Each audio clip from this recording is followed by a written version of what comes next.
აქ საკუთარ თავსაც ვერცნობ, დააკვირდით ამ ბიჭს. ზარმაცი, კომპლექსებით სავსე.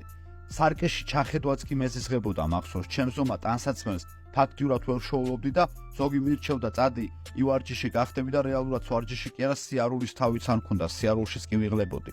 ეს ყველაფერი დაიწყო მაშინ, როდესაც მე დავასრულე სკოლა. ვიწონიდი დაახლოებით 100 კილოგრამს და მაშინ მოვიდომე რომ დამეწყო რაღაცა დიეტა და დამეკლო ეს წონა და მოდაში იყო ესეთი საზამთროს დიეტა, ზაფხული იყო, უნდა გეჭამა მარტო საზამთრო მთელი 2 კვირა ერთი თვის მანძილზე და იქნებდი ესეთი მოკლედ ცნობილი დიეტა იყო და მე საუთეკი გავაკეთე, ძალიან მიჭირდა, მშიოდა, მყიოდა კიდევაც ლამის ისე მშვიდა სულ თავი მტკიოდა და მაცივისკენ ვიყურებოდი, მაგრამ გავაკეთე. 15 კილოგრამი მართლა დავიკელე, მაგრამ შევეშვი თუ არა ისე მონათრებული მქონდა საჭმელი. დავიწყე ჭამა ყველაფრის და მოვიმატე 30 კილომდე, ანუ იმასე ორჯერ მეტი მოვიმატე თითქმის ვიდრე დავიკე. მე ვიყავი დაახლოებით 110-112 კილო, დავიწყე ძალიან ცნობილი ციციბურას და მაჭრის დიეტა, გავქაჩე სადღაც თვენახევარში დავიკელი ალბათ ერთი 10 კილოგრამი. მაგრამ შევეშვი თუ არა, ისევ დაიწყო მატება. მე იყო კეფინის დიეტები, კიტრის და ნაბეღლავის დიეტაც გამიკეთებია, ცილოვანი დიეტები, მაგრამ ყოველთვის რა ხდებოდა?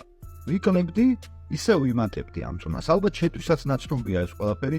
შენც თუ გაწუხებს ჭარბი წონა ცოტა მეც არ მე შესაძლოდეს, იცის გავსი ისტორიები, რომ იქლებენ იმატებენ, ეს ნორმალური ამბავია.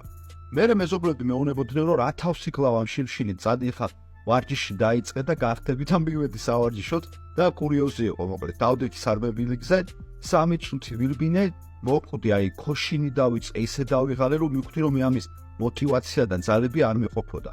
წამოვედი.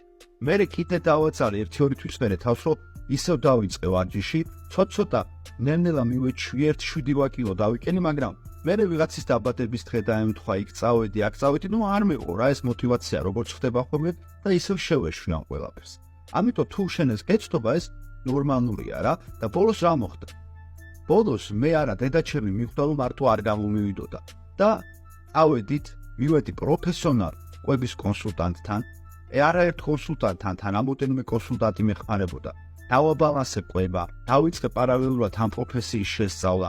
ნელ-ნელა მივხვდი რომ დროებითი დიეტა იყო დროებითი შედეგი. საიდუმლო არის იმაში, რომ ჩვენ უნდა გავაჯანსაღოთ ჩვენი ცხოვრება. ჩვენ უნდა ვეცადოთ, რომ ჩვენი ცხოვრების 90% იყოს ჯანსაღი ცხოვრების სტილი. უნდა ამოვიღოთ მავნე საკვები. უნდა ვერიდოთ ცომეულს, კბილეულს, გაზინასასმელებს, ეს ჩვენს ყოველდღიურ რაციონში არ უნდა იყოს. უნდა ვეცადოთ, რომ ჯანსაღი საკვები იყოს ხო რაციონში, ხორცეული, თევზეული, მარცვლეული, ძის პროდუქტები და ასე შემდეგ და რომ დავიწყე ამ ყველაფრის შესწავლა კონსულტანტებთან ერთად მუშაობა, ნელ-ნელა ვიკლებდი. საბოლოოდ 1 წელიწადში რომ დავდექი სასწორზე, ანუ კი ვიცონებოდი ნელ-ნელა, მაგრამ ველოდებოდი წლის შედეგი. 1 წლის შედეგი ქონდა -60 კილოგრამი. ყოველთვის სავს უფრო ენერგიულად ვცნობ, უფრო ჯანსაღად ვცნობ, უფრო კარგად თუ არა ყველანაირი გაგივით კარგად. ამიტომ შენს ირჩევ შეეშვი ამ დროებით დიეტებს, არ დაგავიწყე სხვათაშორის ჩვენი არხი გამოიწერე ჯანსაღყვებაზე ერთ-ერთი საუკეთესო არქია მთელ სოფლიოში თამამად ვიტყვი და გირჩევ რომ ყავდეს გვერდში პროფესიონალი კონსულტანტი, მასთან ერთად დააბალანსე კვება, იმუშავე შენს კვების უნარჩვევებზე და მჯერა ყველაფერი გამოკლივა. ეხლა რო უყურებ ამ ისტორიას შეიძლება ფიქრობ რომ ეს შეუძლებელია, მაგრამ მე გეტყვი რომ ყველაფერი შენს ხელშია.